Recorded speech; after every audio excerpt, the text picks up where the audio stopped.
Что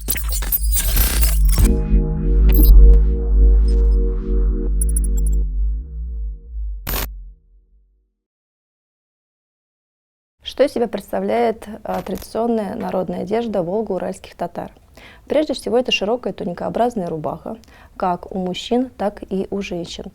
Штаны с широким шагом, причем носились также и мужчинами, и женщинами. Штаны с широким шагом были характерны как для татар, так и для других многих тюркских народов, например, казахов. Что же такое штаны с широким шагом? Это две полосы ткани с двух сторон, сшитые посередине третьей полосой ткани. То есть с чем же было связано ношение штанов, как мужчинами, так и женщинами? Это, конечно же, кочевнические корни. Вот. То есть со временем, где-то к середине, к концу XIX века, они практически уходят из обихода. Однако они остаются в праздничной культуре, то есть, например, свадебные штаны жениха. Уже к концу XIX, начала XX века все-таки можно сказать, что они выходят из обихода, но в основном это в городской среде. А в сельской среде такая одежда остается. Так, изначально, если к началу XIX века, то это туникообразная цельно скроенная рубаха. Ближе к середине XIX века рубаха немного меняет свой крой, она становится отрезная, появляются декоративные элементы в виде воланов. Говоря о городской культуре, то, безусловно, конечно же, есть взаимовлияние. То есть, например, говоря о городской одежде конца XIX века, то тут есть влияние как русской культуры, так и европейской. Безусловно, женщины себя любили украшать. В традиционной туникообразной рубахе был разрез посередине, который необходимо было прикрывать. Был внутренний нагрудник у крякще, который был более простой и более функциональный. И также внешний нагрудник, именно и изю, который более декорирован был позументными лентами, вышивками, различными бляхами. К концу XIX века он также выходит из обихода. Рассказывая о традиционном костюме, нельзя не упомянуть о таких источниках, как визуальные материалы. То есть, если, например, с середины XIX до конца XIX и начала XX века, то мы можем эти предметы встретить уже в музейных коллекциях. Если говоря о более раннем времени, то мы уже будем обращаться к исследователям, которые описывали костюмные комплексы, и также художникам, которые зарисовывали их. Очень часто во время экспедиции с собой брали художников, которые выполняли роль современного фотоаппарата.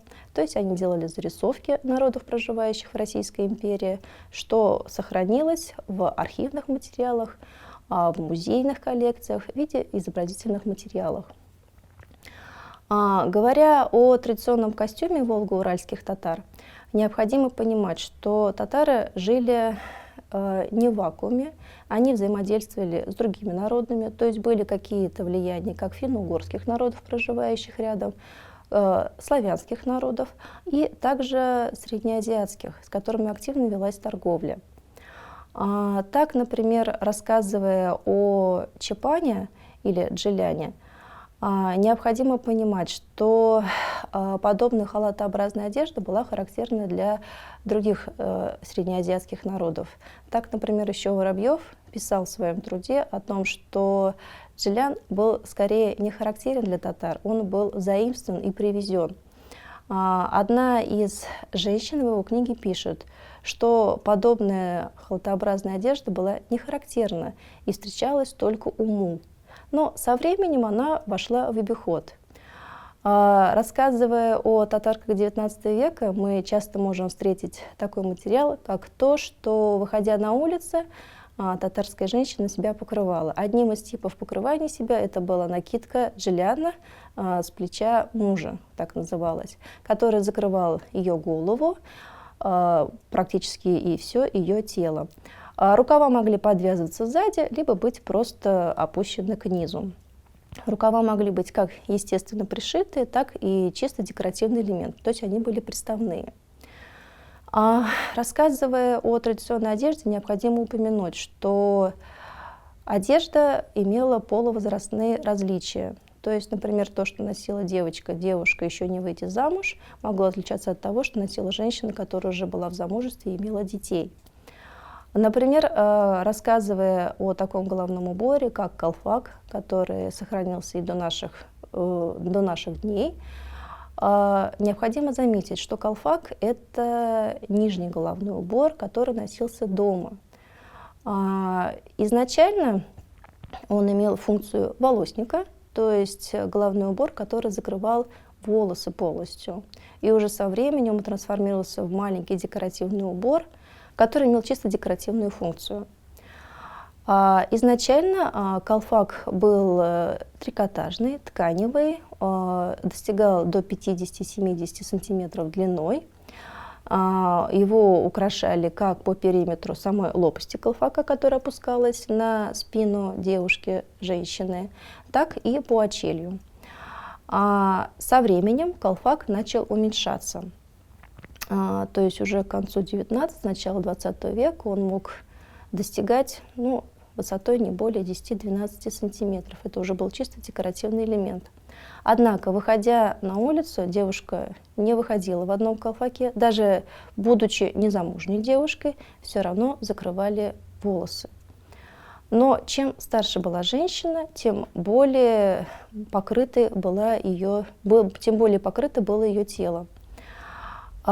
Вспоминая фотографии начала 20 века, мы часто задаемся вопросом. То есть нам исследователи, ученые говорят, что девушки покрывали, но мы видим фотографии, что у девушек и у женщин не покрыта голова.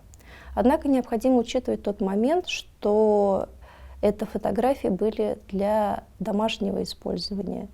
Эти фотографии не отражают действительность, которая была на улице. То есть это постановочные фотографии, которые вряд ли мог кто-то увидеть. То есть это были фотографии для семейного пользования. И там, скорее всего, девушки, женщины, они были, хоть и, может быть, в нарядной, в праздничной одежде, но не в уличной. То есть этот факт необходимо учитывать. Рассказывая о традиционной одежде, необходимо учесть и тот момент, что вообще народная культура, как таковая, касаясь не только татар, но также финно-угорских и славянских народов, проживающих на нашей территории, не подразумевает ни покрытие головы замужней женщины.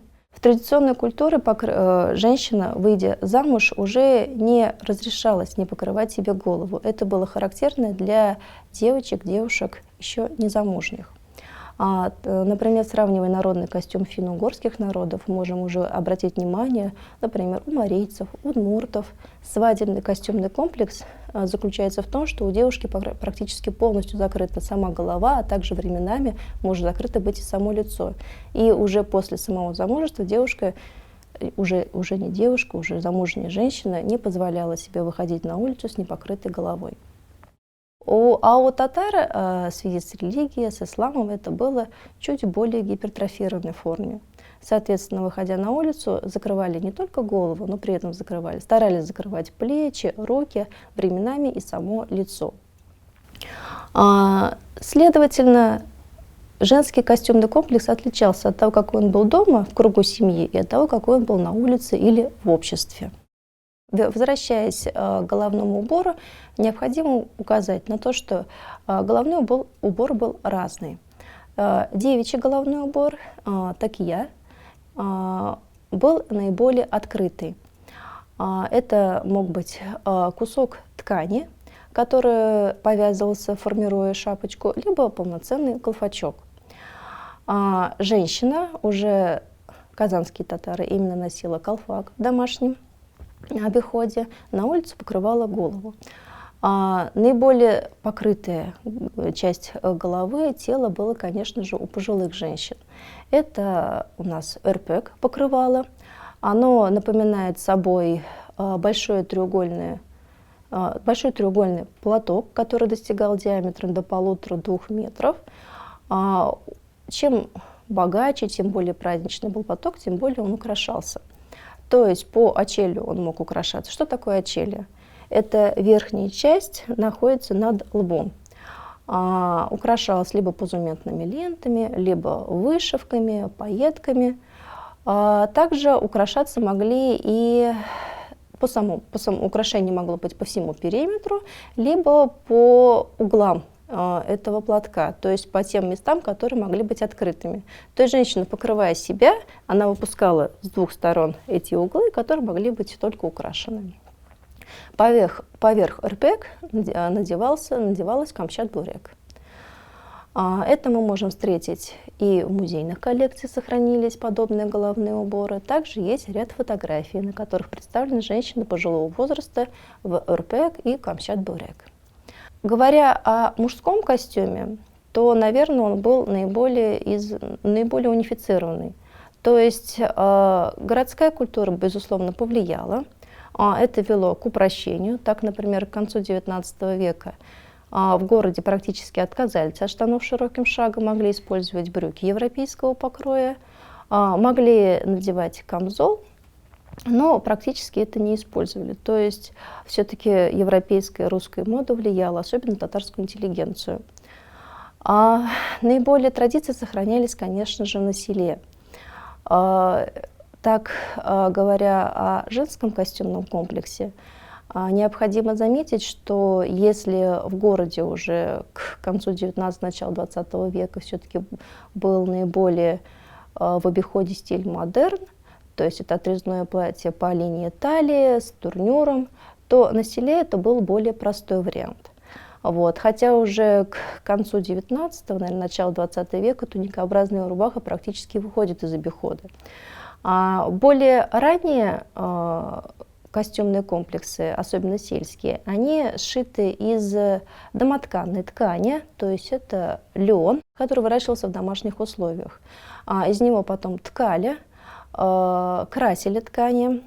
До красителей химических использовали природные красители. Это различные коренья, это растения. Соответственно, цвета были более приглушенные. То есть это красно-кирпичный цвет, синий, белый. Уже с появлением химических красителей тут появляется многоцветие. Причем многоцветие во всех его проявлениях. Это практически все цвета радуги. Татарские женщины любили цвета, они использовали их, особенно в вышивке. Но существует одна большая проблема. К сожалению, химические красители того периода были очень нестойкие. И, например, для наших современников в этом заключается проблема, потому что они очень линяют. Их невозможно почистить, потому что они настолько въедаются в другие ткани, даже, например, хранясь просто в музее, чуть повышается влажность, и все эти красители просто опускаются ниже, то есть практически портя и остальные вещи. Но тогда, я думаю, над этим не задумывались, то есть появились химические краски, их активно использовали, причем мы покупали на ярмарках, вышивали. Для девушки было естественно делать приданое самой, то есть она вышивала как и предметы быта, различные занавеси, также одежду себе и, безусловно, подарок будущему супругу. Одним из таких подарков это были свадебные онучи, которые дарились жениху, мужу, и во время свадебного обряда он их надевал и выпускал поверх кожаных сапогов. Они украшались обильно, вышивкой стилизованно-растительного характера, могли вышиваться как золотными нитями, так и хлопчатобумажными, либо шелковыми нитями, окрашенными химическими красителями. К тому же необходимо учесть такой момент, что вообще производство праздничной одежды оно было достаточно дорогим. Ряд исследователей замечало, что для того, чтобы одеть свою супругу, татарами тратилось достаточно большое количество денег. Например, тот же самый колфак, который украшался жемчужной вышивкой, пайетками, различными камнями, камзол, рубаха, платье. Все это активно украшалось. Причем покупались дорогие шелковые ткани. Носились они долго, то есть это было одно-два платья, которые носилось не один год. Та же самая кожаная обувь с кожаной мозаикой, это было тоже достаточно дорогое удовольствие. Украшения различные, это серьги, перевязи, также накосные украшения. Все это в основном делалось из серебра, украшалось различными камнями. Серебро могло быть как естественного цвета, так и покрашено сверху золотом. То есть оно было золотистого цвета, но основа была серебряная. Таким образом, необходимо заметить, что традиционный татарский костюм – это все-таки богатый костюм. Конечно же, в повседневной жизни, особенно на селе, это были более простые ткани. Ткани могли быть как и природные, то есть сшитые и изготовленные на собственном домашнем производстве на станке, так и покупные. То есть с появлением хлопчатобумажной ткани ее также стали активно использовать в обиходе. Любили к середине XIX века, к концу XIX века, все-таки, говоря о традиционной одежде, это одежда цветная. То есть даже одежда домашняя, туникообразные рубахи, они были цветные. Домоткань, она ткалась из неокрашенного льна, а впоследствии они окрашивались. Качество было как простое, так и бранное, которое характерно не только для татар, но также финно-угорских и славянских народов, так и закладное. Закладное ткачество – это, конечно же, все-таки ткачество, характерное для тюркских народов. Закладное ткачество активно использовалось в изготовлении полотенец, которые были как для домашнего обихода, так и для подарка будущему мужу. Цвета могли быть разные. То есть если бранное ткачество – это в основном бело-красное, белая основа, красный узор, то закладное ткачество – это использование разнообразных цветов. То есть говорить, что там был только красный, либо только желтый, нельзя. Закладной узор мог быть практически любого цвета, который был доступен хозяйке.